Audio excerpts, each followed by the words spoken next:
blessed with a very good life. They had plenty to eat and nice, warm, clean houses to live in. The trouble was they hated to share.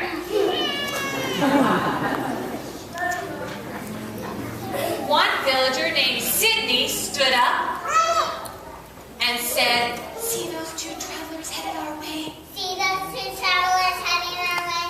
Then her friend Izzy said, Yeah. "They'll eat all our food if we let them." They'll eat all our food if we let them. Tasman, another villager, stood up and said, "This one too? Well, if she wanted to, she might say, 'Let's hide all our food and quick.'" The villagers wanted the travelers to think they were poor too, so they wouldn't have to share, and the travelers would move on to the next village. So everyone got busy hiding their food and money. Aiden, the village butcher, took all the meat out of his window and hid all the roasts and chops. He even put the Christmas ham away. Then he hung out a sign that said, Aiden Lee, the village toy maker, took all the toys out of his window. He took the boomerang, the jacks, the paddle ball. He didn't want to share his toys with any strangers. Then he put out a sign. Thanks, guys. He put out a sign that said, Then Emma, the village baker, took all the money and locked it in the safe. She did not want to share a single penny. Then she put out a sign that said, Dave, the village innkeeper, hid every key to every room, even though no one was staying there. And pretty soon, only Dane put out a sign that said,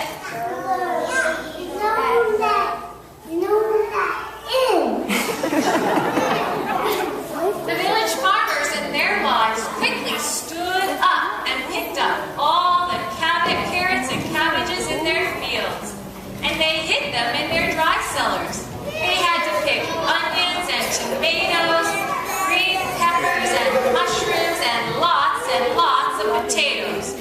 People were putting chickens and sausages in their closets and hiding rice and beans in their drawers. And then they all went back and sat down and hid their food behind their back.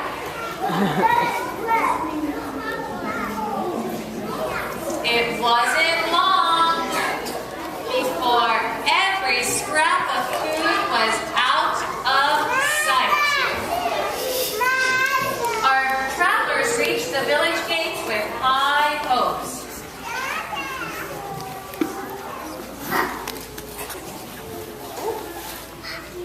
One of the travelers named Emma said,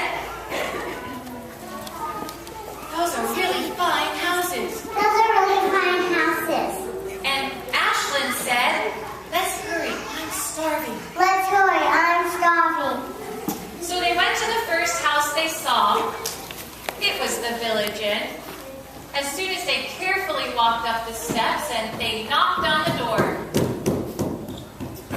then Dane popped up and said, Go away, there's no room in the inn. Then the travelers knocked at the gate. But Emma popped up and said, We're closed. Then Ashlyn said, Can't you spare a bit of bread? And Emma said, No, I don't have enough to eat myself.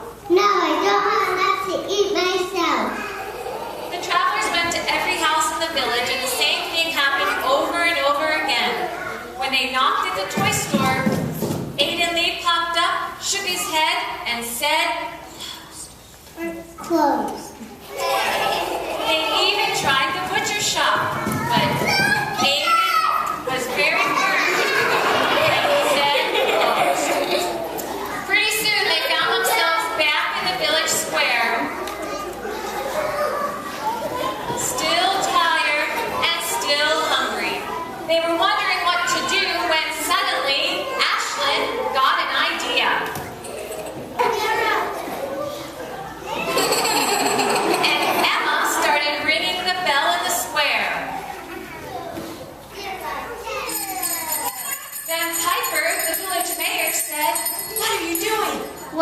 doing? We only ring the bell for emergencies. We only ring the bell.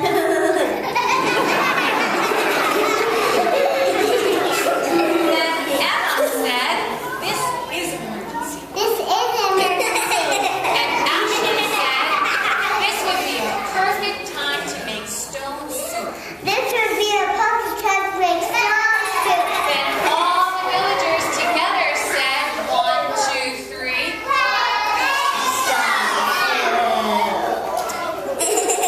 Emma said, we'll show you. We'll show you. The travelers explained that all they needed to make enough soup for everyone in the village was a big kettle and 2 smooth stones.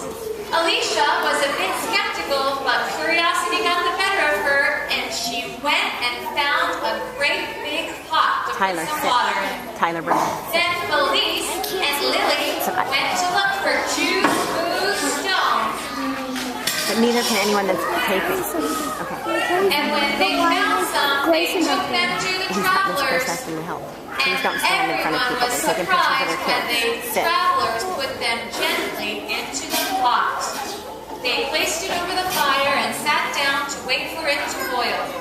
After a few minutes, Ashley took a big ladle and tasted Tyler. the soup.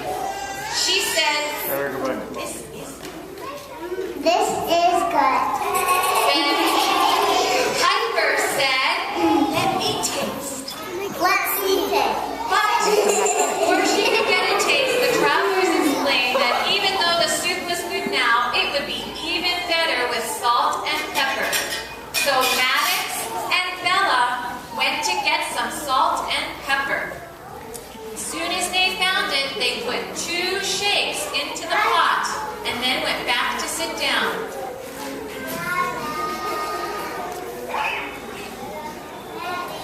Awesome. Then the travelers asked if anyone had some potatoes because surely it would taste even better with potatoes. Then Leah said, I have a potato. I don't know what he's doing. Jane Fonda, okay?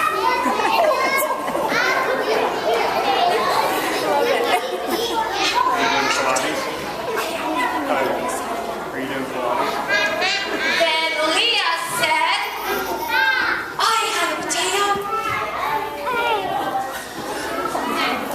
And she went to add it to the pot because Leah was a great sharer. Suddenly, all of her village friends followed her example and remembered something they had overlooked at home, something that they would add to the soup. People were adding onions and cabbages, rice and tomatoes, and the village farmers and their wives suddenly remembered the carrots and peppers and mushrooms and celery and broccoli they had hid in their storm cellars. Pretty soon, the pot was overflowing with delicious food. The villagers were so excited that they asked their preschool and toddler friends to come in and join the celebration.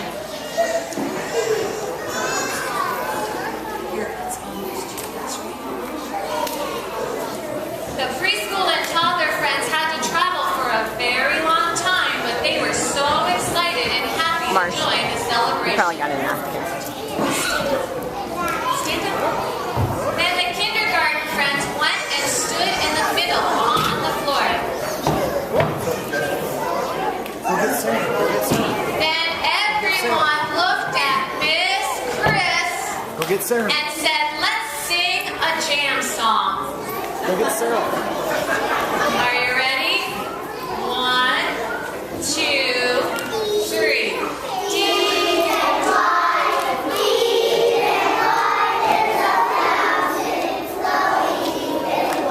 I can't hear you.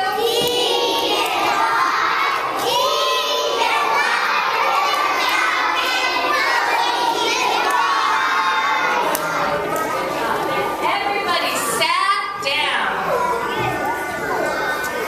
Now the wonderful smell from the kettle was making the whole town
have